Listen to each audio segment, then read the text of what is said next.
Pop over here in the shop, and Pop's been working on the bumper here. Got the inner parts all cut out, and that actually looks pretty cool like that. It's kind of got a Ninja Turtle smile. But now we've got the lip to go on it here, and fit that up. That'll take care of it. We got some cracks here and over there, and we're going to be screwing it in right here so it'll make it a little more rigid, because right now it's not rigid at all. So we'll fit it on and then have this painted. We'll get that stuff fixed, and that should be good. All right, guys, there it is. You can kind of get the idea. I did have to screw it back here, but I did have to add a few to the front. The double-sided tape just did not seem to be working, and I'm using that heavy-duty 3M stuff, but added a few screws in there. I mean, it don't look that bad. It's kind of a race car looking, I guess. But I think that'll work. So, and we also screwed this bar here into that, a couple screws on both sides, so it's all back pretty rigid again. And I think once it's all painted, I think it'll look all right. So later on, we may build a splitter or something under there, so it'll be pretty cool. But I think that's pretty much done. Just figuring out the rest of the stuff now. All right, guys, so I went ahead and just trimmed off this inner part down here. Looks a little smoother. All right, guys, this is the fender flares here, and they're pretty nice. These are from Monster Service. You see the hashtag Monster Service there, monsterservice.com, and check them out. You're gonna be helping us out with a few things, so these are pretty nice, pretty cool. And actually, they got a really good look to them. And this is not painted black. This is actually just ABS plastic, and their molding, it's actually really shiny. So if you had a black car, or you just really wanted black fenders, I mean, these actually look pretty good if you just wanted to rock the gloss black on the light. You know, pretty neat. So these are the 45 millimeters. These are not huge or nothing. We didn't want to go crazy big, but I think this will be pretty good. So yeah, appreciate Monster Service.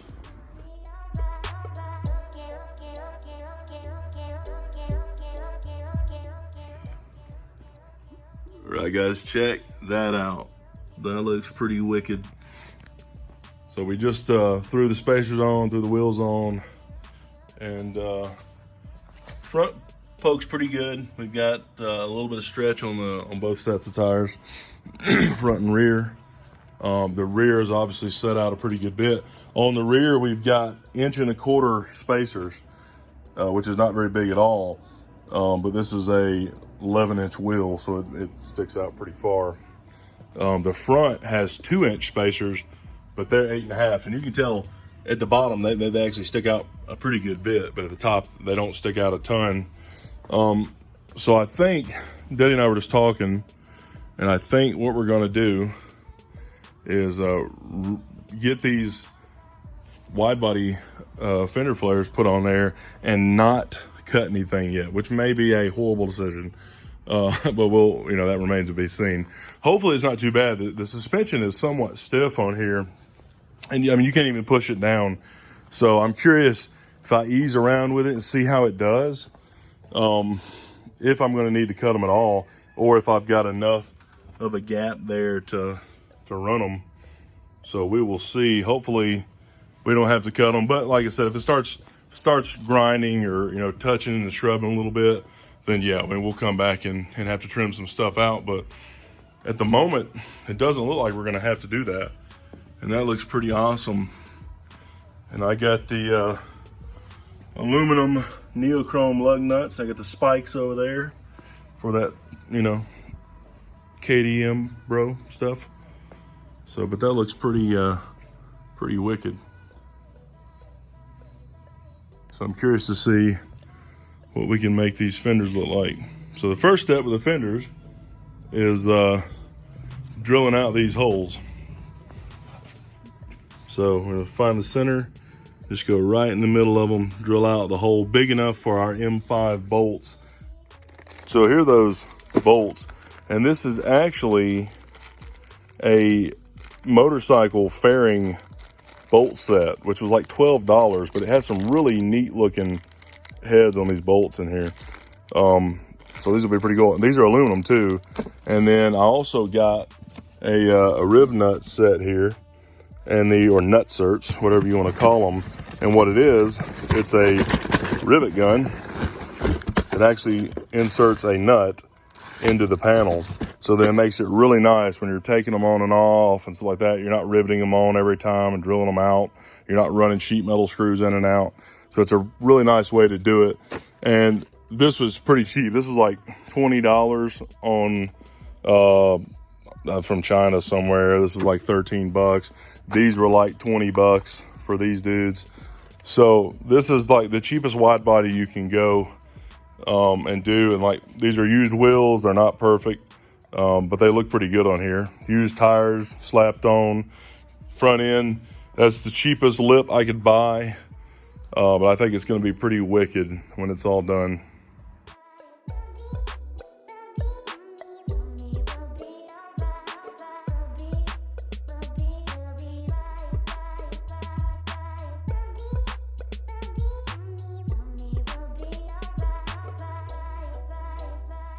Everything's drilled out, nice and centered there. It looks really good.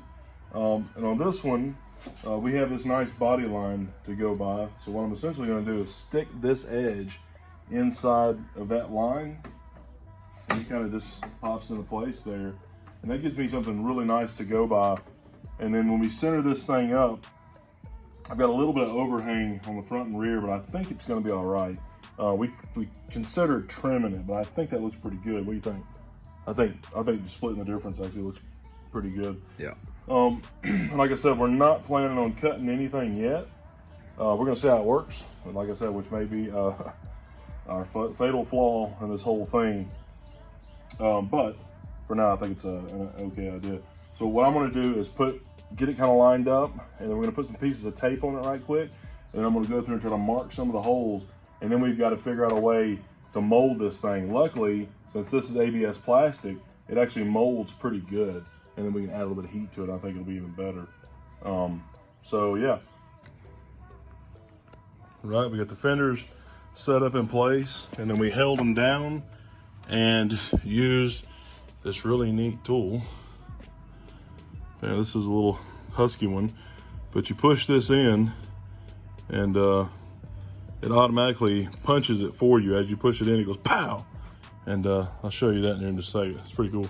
All right, guys, check out this tool. So there's a spot that we've already done, but as you push it in, it actually pops. Pretty tough to do, but there it goes.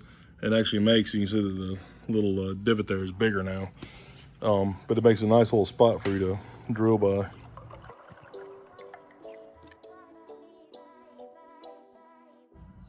All right, guys, so here's the riv nut. Okay, this goes down into the panel, and then the riv nut tool will actually pull this in. So you got to get a drill bit that's big enough that this riv nut will fit in it. So we're about to shoot some big holes in the side of this fender. Oh!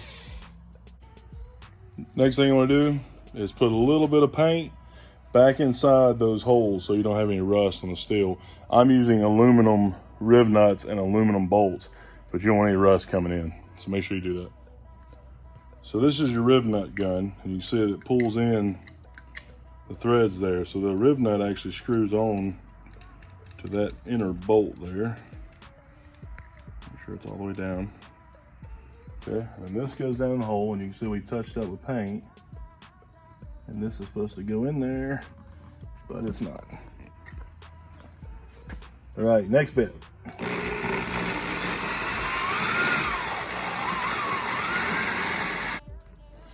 All right, now, set the riv nut in place.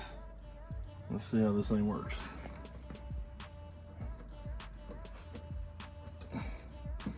Okay, now we just gotta unscrew her. Actually worked really good. Look at that. Yeah, that worked really good. I thought it was gonna be weird, but you can tell it held it in there because it just screwed right out of it. That's awesome. Perfect. Right, there's our front ones, our rear ones. So now we're gonna get those stuck in place and then try to start molding the top to fit around this fender, which is pretty rounded. So if we can get that to mold down, mark our other holes, probably have to use some heat, but this is working pretty good. All right, so now we've got a couple bolts in here, a few down this side. What we're gonna try to do is try to work this down. All right, guys, so the steel nuts seems to work better than the plastic down here. We did aluminum one twice and it just pulled through. The steel one seems to be holding. We also did a steel one up here because we had one mess up, and I'm about to drill this one out because the bolt cross-threaded. These aluminum ones, I don't know if they're gonna work out. All right, guys, there it is, bolted up, and we slowly warmed it all across the top as we were pressing down, and then we slowly ran the bolts down at the same time and got it pretty good. I mean, that's a pretty big you know, curve there to go over, and then you got this hump which does not have a curve, and I think it'll look pretty good when it's white, but you know, it is a little wavy, but I think it is what it is at this point. So, you know, I wish it could be better, but I think it'll look pretty good, especially when it's white. It won't show up as much, but it did mold down there, and that's, you can tell that's a pretty far way to go. So on to the rear. All right, guys, the rears went on pretty easy, pretty much laid down.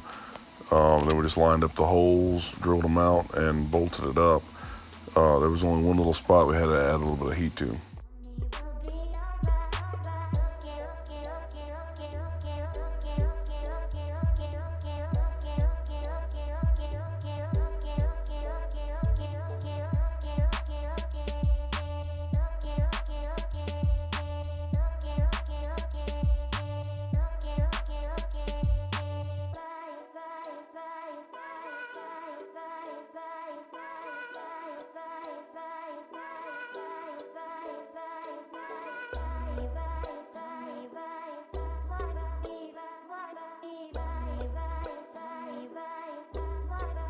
Right, guys, don't forget you can get $25 off of ceramic coating, the Armor Shield 9 from Avalon King, by putting HiRevz 25 in at checkout at avalonking.com. Also, don't forget to like, comment, and share on this video for your chance to win the AMR 500 Supercharger.